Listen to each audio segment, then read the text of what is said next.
بسم اللہ الرحمن الرحیم اللہم صلی علی سیدنا و مولانا محمد و علی سیدنا و مولانا محمد و بارک وسلم۔ السلام علیکم ورحمۃ اللہ وبرکاتہ۔ میرے ناظرین و سامعین، مجھے امید ہے آپ سب خیریت سے ہوں گے، اور آپ سب دوستوں سے گزارش ہے کہ میرے چینل کو سبسکرائب کریں اور بیل آئیکن کے بٹن، تاکہ تمام اس طرح کی ویڈیو آپ تک بر وقت پہنچ سکیں۔ اور چینل کو سبسکرائب کرنے کا مطلب صرف یہی نہیں ہوتا کہ چینل آپ تک یہ ویڈیو جو ہیں بر وقت پہنچ سکے، بلکہ اس کا مطلب یہ بھی ہوتا ہے کہ ایک نیک کام کو آپ آگے پھیلا رہے ہیں۔ نیکی کے کام، امر بالمعروف ونہی عن المنکر کا یہ ایک آسان طریقہ بھی ہے۔ تو آج ہم بات کریں گے کہ مساجد میں ہم وضو خانہ بناتے ہیں، گھروں میں وضو خانہ بناتے ہیں، تو ان کے بنانے کا کیا طریقہ کار ہونا چاہیے۔ سب سے پہلے تو بات ہے کہ مساجد میں وضو خانہ کس طرح بنائے، کس طرح کا وضو خانہ ہونا چاہیے۔ بات یہ ہے کہ جب ہم مسواک کرتے ہیں، مسواک کرنے سے بعض کا دانتوں میں خون آ جاتا ہے اور تھوک بھی سرخ ہونے کی وجہ سے ناپاک ہو جاتا ہے، مگر افسوس کہ احتیاط نہیں کی جاتی۔ مساجد کے وضو خانے بھی اکثر کم گہرے ہوتے ہیں، جس کی وجہ سرخ تھوک والی کلی کے چھینٹے کپڑوں یا بدن پر پڑتے ہیں۔ نیز گھر کے حمام کے پختہ فرش وضو کرتے وقت اس سے بھی زیادہ چھینٹے پڑتے ہیں۔ گھر میں وضو خانہ بنوائیے۔ آج کل بیسن ہاتھ دھونے کی کنڈی پر کھڑے ہو کر وضو کرنے کا رواج، جو کہ خلاف مستحب ہے، یعنی سنت کے خلاف نہیں، مستحب عمل کے خلاف ہے۔ مستحب اسے کہتے ہیں جو کر لو تو ثواب، نہ کرو تو گناہ نہیں۔ افسوس، لوگ آسائشوں بھری بڑی کوٹھیاں تو بناتے ہیں، مگر اس میں وضو خانے نہیں بنواتے۔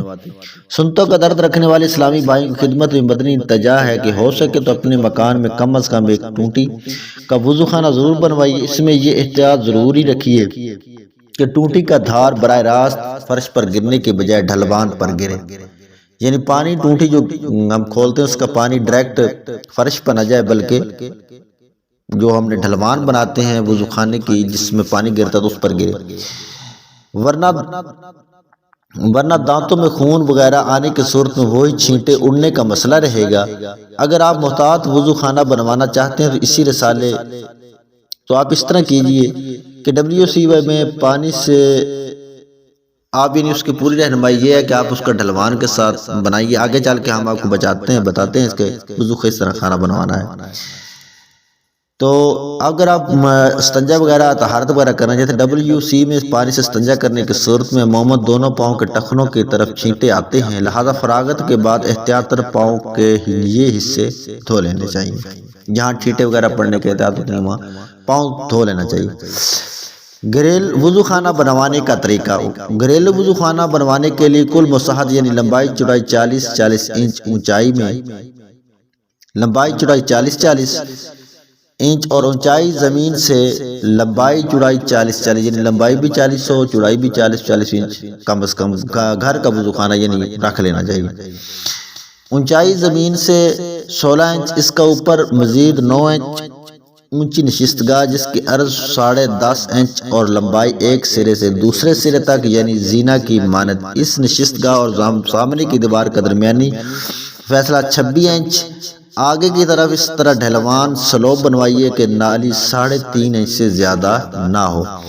پاؤں رکھنے کی جگہ قدم کی لمبائی کے مقدار سے معمولی زیادہ، مثلا کل 11.5 انچ ہو۔ دونوں قدموں کے درمیانی حصے میں مزید اندر کی طرف 4.5 انچ کا کھانچا ڈھلوان کی صورت میں زمین تک اس طرح لیجئے کہ نالی 3.5 انچ سے بڑی نہ ہونے پائے۔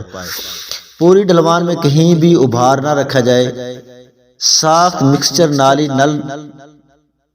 ایل ساخت کا مکسچر نل نالی کی زمین سے 32 انچ اوپر ہو۔ اس پانی کی دھار کھانچے والی ڈھلوان سلوپ پر گر پڑے گی۔ آپ کے لیے دانتوں کے خون وغیرہ نجاست سے بچنا انشاءاللہ آسان ہو جائے گا۔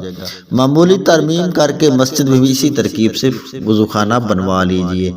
معمولی کیا ترتیب آپ نے بدلنی، ترمیم کرنی ہے کہ تھوڑی سی اس کی لمبائی آپ نے زیادہ رکھ لیں گے، باقی ڈھلوان وغیرہ تو اسی طرح رکھنی پڑے گی۔ یا رسول اللہ کے 10 حروف کی نسبت سے وضو خانے کے 10 مدنی پھول ممکن ہو تو آپ کو جو رہنمائی دی ہے اسی رہنمائی کے مطابق بنائیں۔ معمار کے دلائل سنے بغیر دیے ہوئے نقشے کے مطابق بنے ہوئے گھریلو وضو خانے کی بلائی، یعنی پاؤں رکھنے والے فرش کی ڈھلوان سلوپ 2 انچ رکھیے۔ اگر ایک سے زیادہ نل لگوانے ہوں تو دو نلوں کے درمیانی 5 انچ کا فاصلہ رکھیے، یعنی آپ کو پتہ چلے کہ آپ نے مسجد میں تو زیادہ نل لگوانے تو 25 انچ کا فاصلہ رکھیے۔ وضو خانے کی ٹوٹی میں حسب ضرورت پلاسٹک کی نپل لگا لیجئے۔ اگر پیپ دیوار کے بہر سے لگوائیں تو حسب ضرورت نشست گاہ 1 یا 2 انچ مزید دور کر لیجئے۔ بہتر یہ ہے کہ کچا کام کروا کر ایک آدھ بار اس پر بیٹھ کر یہ وضو کر کے اچھی طرح دیکھ لیجئے، بعد میں پختہ کروائیے۔ وضو خانہ یا حمام وغیرہ کے فرش پر ٹائلز لگوانے ہوں تو کھردرے لگوائے تاکہ پھسلنے کا خطرہ کم ہو۔ بہتر یہ ہے کہ وضو خانے پر 4 خانے دار ٹائلز لگوائے تاکہ پھسلنے کے امکان نہ رہیں۔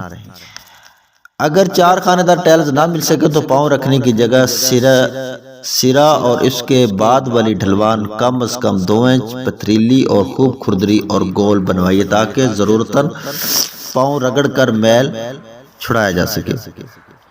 میل تو چھڑایا جا سکے یہ تو ایک بات ہے، اور اس کے علاوہ یہ ہے کہ آپ پھسلنے سے بچ سکیں۔